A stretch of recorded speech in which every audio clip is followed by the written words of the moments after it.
Qadrli do'stlar, assalomu alaykum. Payariq Oltin Ligasi doirasidagi navbatdagi kunning uchrashuvlari start oldi. Demak, ilk o'yin Oxunobod terma jamoasi Boshcho'roshga qarshi o'ynaydi. Maydonning chap tomonida birinchi bo'limda ko'k liboslarda Oxunobod vakillari, maydonning o'ng tomonida esa oq liboslarda Boshcho'rosh terma jamoasi vakillari to'p suradi. Hozir esa o'yinning ilk daqiqalari har ikkala jamoa vakillari oldinga o'tishga harakat qilishmoqda. Yon chiziqdan to'p oldinga tashlab berilmoqda. To'pga kurash. Maydonda saqlab qolinmoqda. Himoyachi ham tepib yubormoqda. Oxunobod vakillari to'pni nazorat qilishga harakat qilyapti. Yana bir yon chiziqdan hozir to'p tashlab beriladi. Chap qanotga olis masofaga berilgan uzatma, o'yinchi yetib bora olmadi va to'p maydonni tark etmoqda. Qadrli do'stlar, Payariq Oltin Liga doirasidagi o'yinlarning barchasini YouTube orqali kuzatib borishingiz mumkin. Hozir esa maydon markazidan Oxunobod vakillari ajoyib uzatma, birga bir vaziyat yetib bora oladimi? Yo'q. O'yinchi yetib bora olmayapti. Yaxshi o'ylangandi hozir. Ikkala o'yinchi orasidan tashlab berilmoqda. Darvozaga tepish uchun ham imkoniyat bor edi, biroq yo'qotildi. Hozir chap qanotdan Boshcho'rosh vakillari o'ng qanotga, yana o'ng qanot aldab o'ta olmadi va to'p yo'qotilmoqda. Himoyadan yana boshlashga to'g'ri keladi. Yana olis burchakka himoyachilar bunday vaziyatlarni albatta o'tkazib yubormaydi.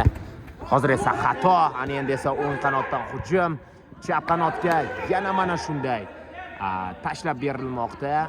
Boyagi holat bilan deyarli birga bir xil vaziyat ikkala o'yinchi orasidan o'tkazib bermoqda, biroq uzatma ham kuchli, o'yinchi ortda qolib ketgandi va yetib bora olmasdi. Hozir esa yon chiziqdan noto'g'ri to'p tashlab berilishi natijasida hakamlar hushtak chalmoqda. Boshdan boshlash kerak.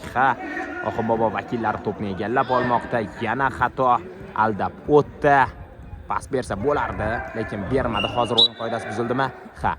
O'yin qoidasi buzilmoqda. Boshcho'rosh vakillariga nisbatan va jarima zarbasi belgilanmoqda. Xavfli vaziyat bo'lishi mumkin hozir.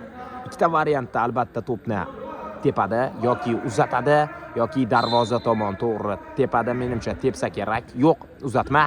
Ana endi zarba himoyachilarga tegib qaytmoqda. Darvozabonga tashlab berilmoqda. O'ng qanotga, yana o'ng qanotga. Hozir o'yinchilar o'zaro to'qnashib ketdi. 3-raqam ostidagi o'yinchi oyoqlarini ushlab qoldi. Yo'q, hammasi joyida ekan. O'yinni davom ettirsa bo'ladi. O'yin qoidasi buzildi. Boshcho'roshliklar to'pni o'yinga tushirib beradi. Xato. To'pga kurash. Va Boshcho'roshliklar to'pni egallab ketmoqda. Hozir uzatma. Qanday vaziyatda hozir tashlab bermayapti sherigiga?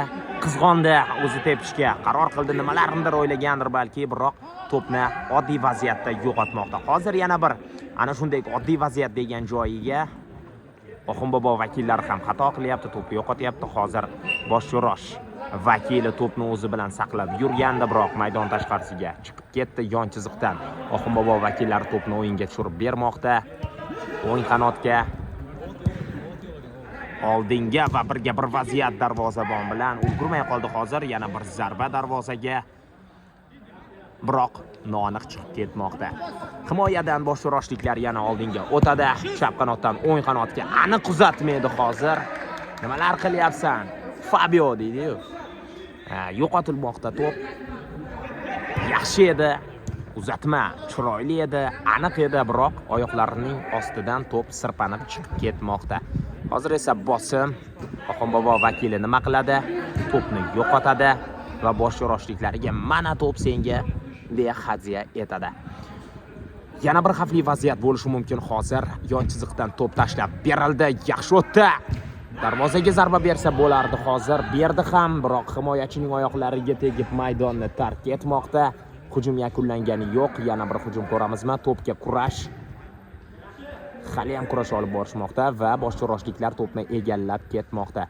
Maydon burchagida kurash davom etyapti va nihoyat darvozabon to'pni egallab oldi. Sheriklariga tezkorlik bilan tashlab bermoqda.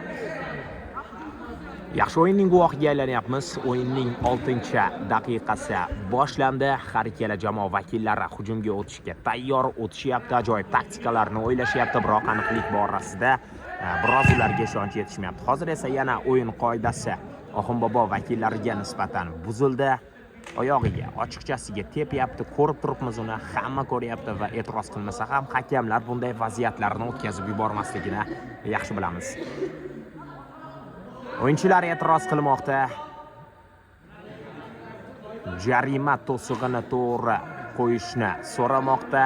Hakam ushbu vaziyatni ko'rib turibdi. Albatta to'siq qo'yib beradi. Darvozaga berilgan zarba ana endi yetib bora oladimi? Ha, boshroshliklar qarshi hujumda birga bir vaziyat, zarba. Chiroyli sev. Darvozaga berilgan ilk kuchli zarba edi bu. Hozir yana o'tib ketmoqda ular. Yana bir zarba. Hujumchining o'ziga tegib qoldi. Endi qarshi hujumga o'tib ketsa bo'ladi. Yana bir darvozaga berilgan zarba va chiroyli gol.